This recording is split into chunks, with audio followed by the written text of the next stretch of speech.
Outnumbered 10 to 1. This World War II unit refused to surrender. They were surrounded. Outnumbered 10 to 1. Low on ammunition. No reinforcements coming. And yet they refused to surrender. What happened next became one of the most desperate and terrifying stands of World War II. By the winter of World War II, the battlefield had become a place where numbers usually decided survival. More men, more tanks, more guns. But in this frozen corner of Europe, one small unit learned a brutal truth. Sometimes survival depends not on numbers, but on will.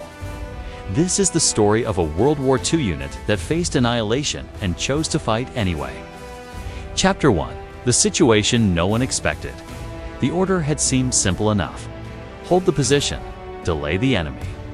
By time, the unit, barely a few hundred men, had been positioned along a narrow stretch of terrain. A village road, a ridge line, a crossroads that looked insignificant on a map, but vital on the ground. They were told the enemy was retreating, disorganized, low on morale. That intelligence was wrong, very wrong. As dawn broke, the first warning signs appeared. Distant engine noise, the low rumble of armor. Then movement, far more movement than anticipated. What they were seeing wasn't a retreat.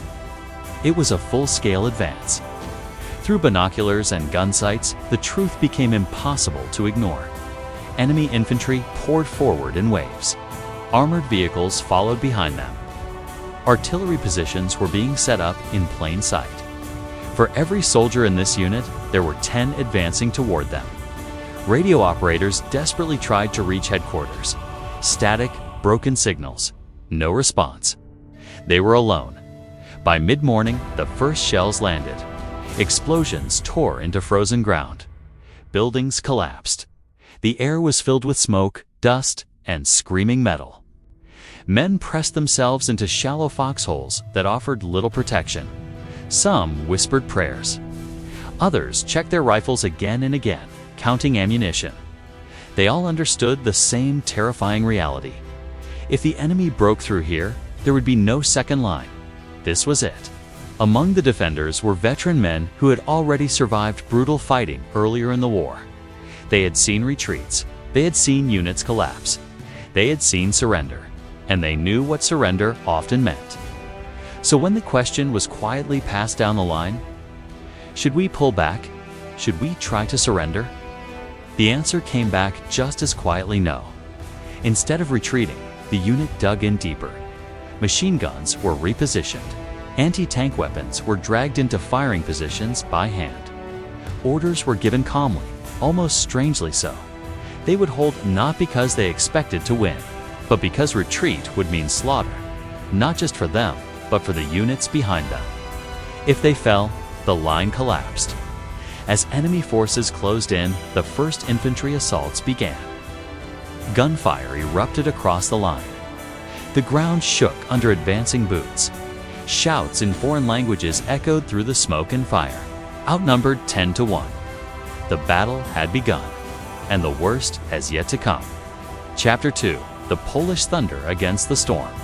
By early morning on September 7, 1939, in the dense forests and rolling hills near the small Polish village of Wizna, a tiny group of soldiers prepared for the day ahead. They weren't expected to make history. They were expected to delay the enemy, the fastest, most powerful army in Europe, for just a few hours. That was the plan. Only a few hundred men stood between their homeland and the relentless advance of Nazi Germany. An army drawn up with tens of thousands of soldiers, hundreds of tanks, and overwhelming firepower. The defenders numbered no more than 700 men, a handful compared to the 40,000-plus German troops that would sweep toward them. It was a hopeless mismatch on paper. But papers don't fight battles. People do. And these men chose to stand. They were commanded by a soldier named Władysław Raginis, a man who was calm, resolute, and fully aware of the impossible odds against him. While German commanders studied maps and calculated strategies, Raginis looked into the eyes of the men beside him, half villagers, half reservists, and made a decision that would echo across history. We stay here. At dawn, the ground seemed to shake with the thunder of engines and the roar of artillery. German panzer divisions rolled forward like an unstoppable tide, steel behemoths tipped with cold intent, guns trained, tracks chomping at the earth. The defenders watched them come, but they did not flee. Instead, they took their positions behind hastily dug trenches, old stone walls, and muddy embankments. They readied their rifles, they loaded their machine guns, they lit their cigarettes, the last normal thing they would do before chaos. When the first German assault hit, it was like the sky itself breaking open. Artillery shrieked, machine guns spat fire. The ground trembled under the assault. But the Polish defenders responded with every bit of skill they had. For hours, they fought, crawling through mud, shouting warnings, dragging wounded men to safety, and returning fire through smoke and dust. The Germans pushed forward repeatedly. Each wave was bigger than the last. Each attack carried the weight of steel and the cold certainty of death, but still, they held. Raginis was everywhere at once, directing fire, encouraging his men, moving between foxholes, always calm, always steady. Some accounts say he never closed his field jacket the entire battle, exposing himself to the elements as if to show his men that fear had no place here. When his radio crackled with reports of German flanking maneuvers, he spoke calmly. "We hold.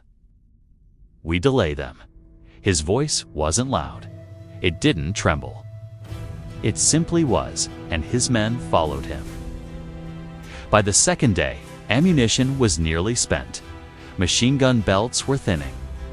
Shell craters scarred the fields like open wounds. Still, they fought. Then came the final push, the enemy's most brutal assault. Infantry swarmed like locusts, backed by armored vehicles that crushed defenses with cold precision. But the defenders refused to give ground. Raginis himself instructed a final command, one that has resonated through the decades, not a step back. As the enemy closed in, Raginis walked out into the open, not to surrender, but to give his men the chance to escape. He stood tall, exposed, facing the tanks and soldiers who had overwhelmed his line. Then, with gunfire echoing around him, he made his choice. He died in the open, refusing capture, refusing surrender, refusing to leave his post while his men still had hope. The German advance wasn't stopped here. But every hour these men bought at Wizna gave precious time to defenders elsewhere. Their courage instilled in others the same fierce resolve. You can be outnumbered, but you never have to be defeated. Most of the Polish defenders were captured. Some survived the war. Their courage was recognized long after the bullets had stopped flying. Their stand became legend, not because they won, but because they refused to lose their honor. Chapter 3: The Final Assault and the Price of Defense.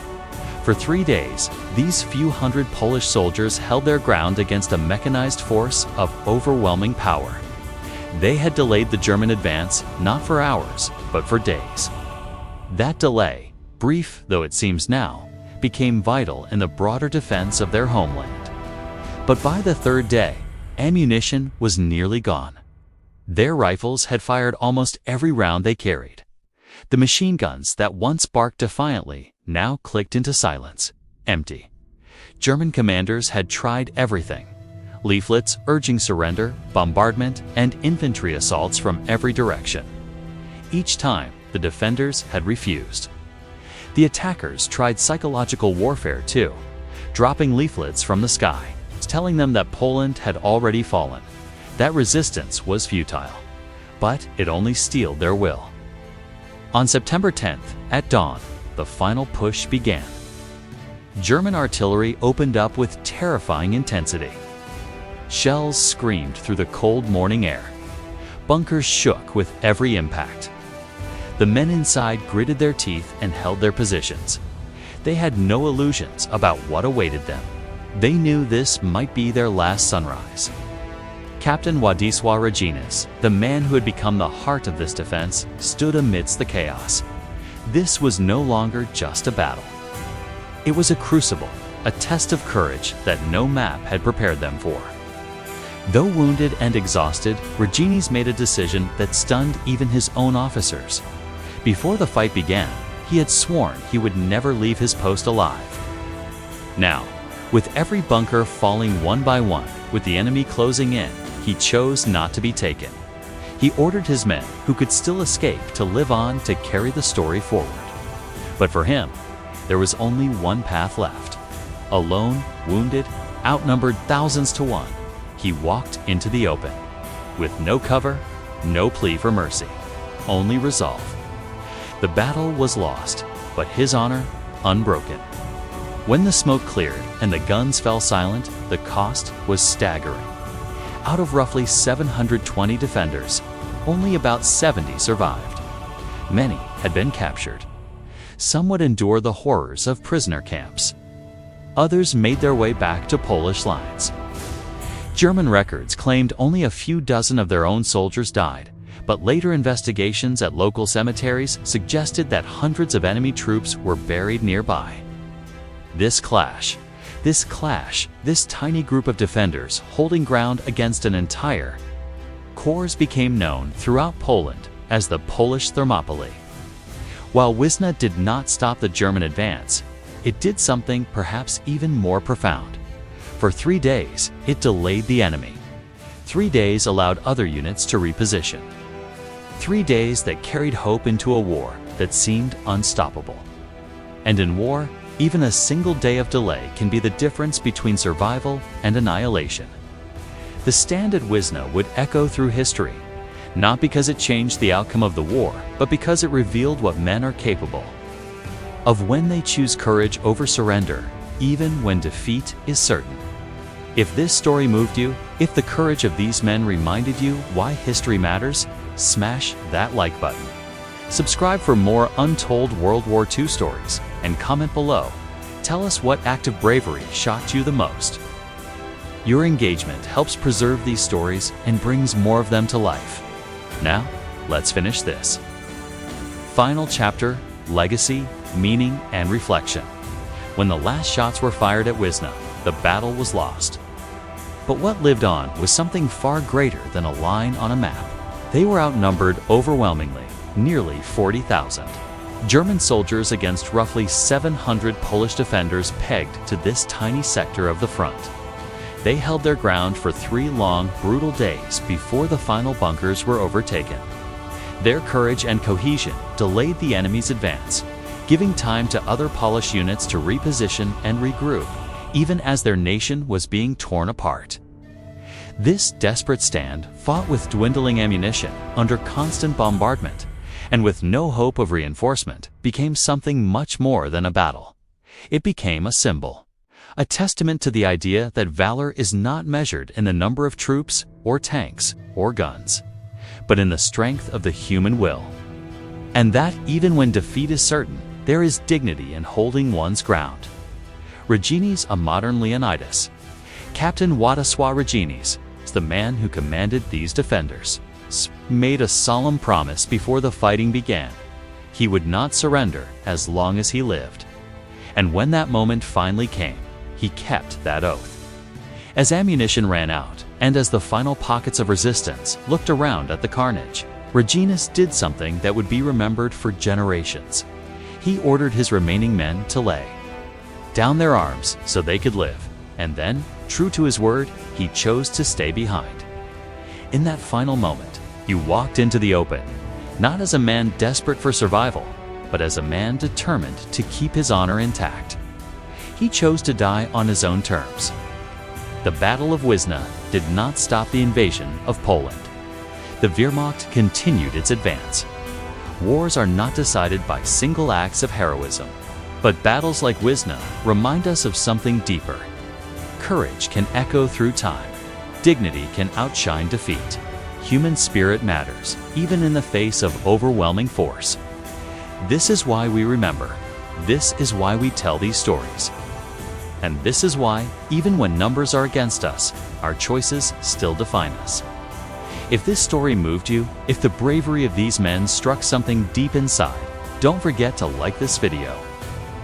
Subscribe to the channel for more untold World War II stories, and comment below with the word courage if you were inspired by this stand against the odds. Your support makes sure these stories live on, not as distant history, but as lessons in what it means to stand firm when everything else is falling apart. Because some legends aren't forged by victory, they are forged by the refusal to surrender. Thank you so much for subscribing, liking, and commenting on our video. God bless us all.